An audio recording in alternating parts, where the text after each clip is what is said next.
এবং তালিবানরাও আত্মীয় হয়।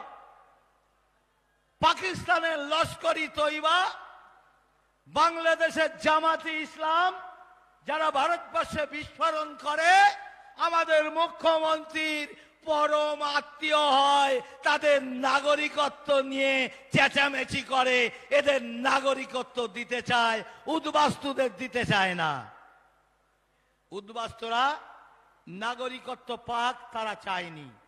মমতা ব্যানার্জি শুধু বিরোধিতা করে, এখনো করছে, এখনো বলছে নিঃশর্ত নাগরিকত্ব দিলে পরে এই যে যাদের বললাম তালিবান, লস্কর, জামাত, রোহিঙ্গারা নাম পাল্টে দিদির ভোট লুটের পক্ষে সহায়ক হবে, ভোট লুট করে দেবে, আপনার ভোট কাউন্টিং করতে দেবে না, গণতন্ত্র নষ্ট করবে।